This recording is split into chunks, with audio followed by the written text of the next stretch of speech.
तो दोस्तों आपका स्वागत है एक बार फिर से हमारे चैनल नोटबोर्ड में। तो दोस्तों आज की इस वीडियो में हम क्लास 12 संस्कृत का जो सैम्पल पेपर है सेशन 2023 और 24 के लिए वो डिस्कस करने वाले हैं। साथ ही साथ दोस्तों इसकी जो ऑफिशियल मार्किंग स्कीम है वो भी मैं आपको प्रोवाइड कर दूंगा, तो ज़रूर वीडियो में एंड तक बने रहिए। तो दोस्तों आपका 80 नंबर का पेपर होगा, 3 घंटे आपको पूरा टाइम मिलेगा। ठीक है, टोटल जो आपके पेपर में 18 क्वेश्चन होने वाले हैं। ठीक है, 15 मिनट आपको रीडिंग टाइम मिलेगा। ये सब बातें हैं। अब इम्पॉर्टेंट जो बात है, पेपर का पैटर्न क्या होने वाला है। तो 4 खंड होने वाले हैं। खंड का जो है यानी पहला जो खंड है वो अपठित अवबोधनम है। ठीक है, जिसमें अनसीन पैसेज होगा 10 नंबर का। खंड ख जो है दूसरा रचनात्मक कार्यम है, 15 नंबर का है। खंड ग जो है अनुप्रयुक्त व्याकरणम, व्याकरण है उसमें 20 नंबर की। खंड घ जो है पठित अवबोधनम और संस्कृत साहित्य इतिहास परिचय, इसके 2 पार्ट है। पहला पार्ट 25 नंबर का और दूसरा वाला पार्ट जो है 10 नंबर का है। तो इस तरीके से आपका पेपर डिवाइड है, पेपर का पैटर्न होने वाला है। आप एक एक करके देख लीजिए दोस्तों। पहला खंड का जो है 10 नंबर का, जिसमें अपठित अवबोधनम है। आपको ये पढ़ना है पैसेज को, फिर उसका आंसर लिखना है। संस्कृत में आंसर लिखना है। ठीक है, ये इंपॉर्टेंट बात है, इंस्ट्रक्शन में भी लिखी थी। अब जैसे अ पार्ट है, इसमें 2 करने हैं 3 में से। आ जो पार्ट है उसमें भी 3 में से 2 करने हैं। फिर ई वाले में आपको शीर्षक लिखना है। फिर अगला जो है उसमें यथा निर्देश, जो बोला गया क्वेश्चन में वो करना है। ठीक है, 3 करने हैं, कोई 4 में से। ठीक है, तो संस्कृत का पेपर दोस्तों ज़्यादा मुश्किल नहीं होता है, क्योंकि आपके पास हर क्वेश्चन में चॉइस होती है, या तो आप ये कीजिए या दूसरा कीजिए, तो इससे आपको आसान होता है। दूसरे में दोस्तों रचनात्मक कार्य वाला खंड है, खंड ख, 15 नंबर का है। तो दूसरा जो क्वेश्चन है पत्र वाला है, यहाँ पे खाली स्थान दिए गए हैं और नीचे आपको मंजूषा दी गई है। आपको बस ये बताना है कि कौन सी जगह पे कौन सा शब्द आने वाला है। ठीक है, तीसरा है दोस्तों आपको रिक्त स्थान को भर के जो है कथा को पूरा करना है। ये जो पूरा लेख है इसको पूरा करना है। मंजूषा आपको नीचे दी गई है। ठीक है, तो या तो आप ऊपर वाला ये कर सकते हैं, ये भी 5 नंबर का है, या फिर आप नीचे वाला जो है वाद विवाद जो है संवाद वो कर सकते हैं। ठीक है, ये 5 नंबर का ये भी। ठीक है दोस्तों, फोर्थ जो क्वेश्चन है इसमें आपको ये 5 शब्द, इसमें कितने दे रखे हैं, 6 शब्द। इनमें से किन्हीं 5 का जो आपको संस्कृत में अनुवाद करना है। ठीक है, ये आप इंपॉर्टेंट क्वेश्चन है आपके बोर्ड एग्जाम के लिए भी। ठीक है, 5 नंबर का है ये। तो 6 में से कोई 5 जो आपको आसान लगे उसका आपका संस्कृत बनानी है, क्या होगा। फिर आता है खंड ग, जो व्याकरण वाला है, 20 नंबर का। इसमें 5वां क्वेश्चन है दोस्तों, या तो आपको संधि विच्छेद करना है या फिर संधि करनी है। ठीक है, इतने सारे आपको क्वेश्चन दे रखे हैं, 7 में से कोई 6 आपको करने हैं। ठीक है, तो 6 नंबर का ये क्वेश्चन हो गया। छठा क्वेश्चन दोस्तों 5 नंबर का है। ठीक है, इसमें आपको क्या करना है, समास पद का विग्रह करना है या फिर उसको जोड़ के लिखना है। ठीक है, यहाँ पे भी दोस्तों 5 करने हैं आपको क्वेश्चन, 6 पार्ट यहाँ पे दिए गए हैं, आपको कोई 5 करने हैं जो आसान लगे।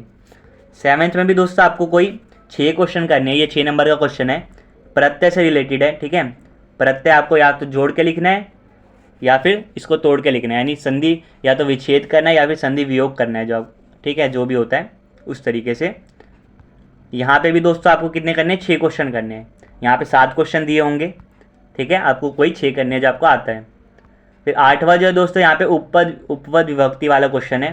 ठीक है, इसमें 3 आपको क्वेश्चन करने हैं, 3 नंबर का ये है, 4 में से कोई 3। तो हर क्वेश्चन में आपके पास चॉइस है, इसलिए आप आसानी से इसको कर सकते हैं अगर आपने थोड़ी सी भी मेहनत करी है, थोड़ा सा भी आपने पेपर पढ़ा है। ठीक है, पेपर के लिए। अब खंड घ जो है दोस्तों, इसमें 2 पार्ट हैं।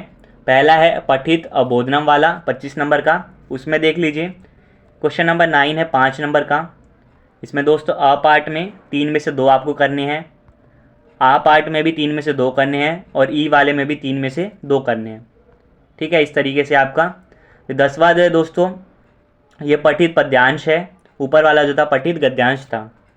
इसमें भी आ पार्ट में 3 में से 2, आ वाले में भी 3 में से 2, और ई वाले में भी 3 में से 2 पार्ट करने हैं। फिर 11वां जो है दोस्तों नाट्यांश वाला है। ये नाट्यांश आपको पढ़ना है। फिर वही पैटर्न है, पहले वाले में 3 में से 2, दूसरे में 3 में से 2, और तीसरे में 3 में से 2। इस तरीके से आपको करना है। 12वें में दोस्तों आपको इसका भावार्थ लिखना है श्लोक का। मंजूषा दे रखी है, कौन सा शब्द कहाँ आएगा ये आपको बताना है। या फिर आप क्या कर सकते हैं, इसमें से आप चुन सकते हैं इसका भावार्थ कौन सा। या तो आप MCQ वाला करिए, या ऊपर जो फिलअप वाला है, फिलिंग द ब्लैंक्स वाला, वो करिए। ठीक है, 3 नंबर का ये क्वेश्चन है। फिर 13वां जो है दोस्तों, यहाँ पे अन्वय करना है श्लोक का। मंजूषा आपको दे रखी है, ये भी 3 नंबर का क्वेश्चन है। 14th में दोस्तों आपको मिलान करना है, ये 2 नंबर का क्वेश्चन है, ठीक है। 15th में दोस्तों आपको सही उत्तर लिखना है, ठीक है, शुद्ध करके जो है इसका उत्तर लिखना है। यहाँ पे मंजूषा दे रखी है, आपको सही बताना है क्या होगा, ये भी 2 नंबर का क्वेश्चन है। फिर खंड घ का जो दूसरा भाग है दोस्तों, सामान्य संस्कृत साहित्य परिचय, ठीक है, संस्कृत साहित्य का आपको परिचय पता होना चाहिए, ये आपके सिलेबस में है, 10 नंबर पे भी उसके बेस्ड क्वेश्चन है। 16वां देख लीजिए, यहाँ पे 4 पार्ट है, लेकिन आपको कितने करने, केवल 3 करने हैं, 3 नंबर का ये क्वेश्चन है। 17वां में दोस्तों आपको मंजूषा देख के यहाँ पे भरना है, 3 नंबर का ये भी। 18वें में आपको मिलान करना है और ये 4 नंबर का है। तो ये है दोस्तों आपका संस्कृत का पेपर, सैम्पल पेपर जो आपका मैंने पूरा दिखा दिया। पेपर का पैटर्न आप समझ गए होंगे, ईजी होता है, ज़्यादा मुश्किल नहीं होता, क्योंकि आपके पास चॉइस होती है। लेकिन फिर भी जैसे संस्कृत साहित्य इतिहास वाला जो टॉपिक है ये आपको पता होना चाहिए। चैप्टर्स आपने कुछ पढ़े हों, आप प्रैक्टिस कर सकते हैं, जो अपठित अवबोधनम है इन सब की, समास हो गया, अनुवाद हो गया, ठीक है, प्रत्यय हो गया, इन सब की प्रैक्टिस आपको करनी चाहिए, ठीक है, ताकि आप आसानी से जो है इस पेपर में अच्छे नंबर ला सकें। तो ये आपको मैंने पूरा पेपर दोस्तों दिखा दिया। अब इसकी जो ऑफिशियल मार्किंग स्कीम है, किस क्वेश्चन का आंसर क्या है, तो चलिए अब मैं आपको इसकी जो ऑफिशियल मार्किंग स्कीम है वो दिखा देता हूँ।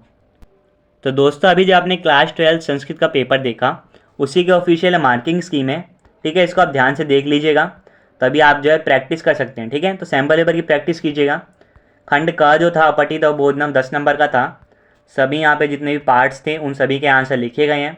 आपको पता है सब में चॉइस थी, आपको उसके अकॉर्डिंग आंसर करना था।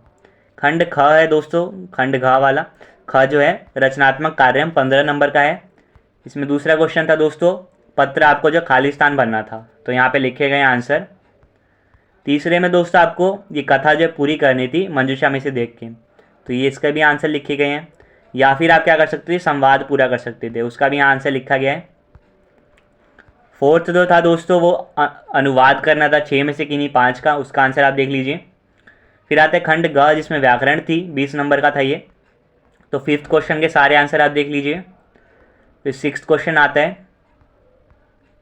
ठीक है दोस्तों। फिर 7th आता है प्रत्यय वाला। फिर 8 जो है दोस्तों वो आप देख सकते हैं। फिर आता है लास्ट खंड, खंड घ पठित अवबोधनम, जिसका भाग 1 था, जिसमें 25 नंबर के क्वेश्चन थे। तो जैसे क्वेश्चन नंबर 9th जो था पठित गद्यांश वाला था, उसके सभी के आंसर यहाँ पे लिखे गए हैं।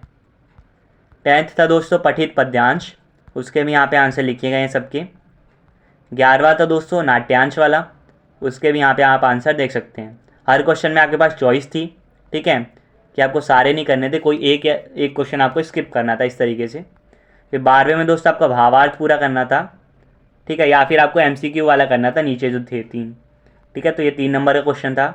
13वां भी 3 नंबर का था, अन्वय करना था। 14th 2 नंबर का था दोस्तों, मिलान करना था। 15वां भी क्वेश्चन 2 नंबर का था।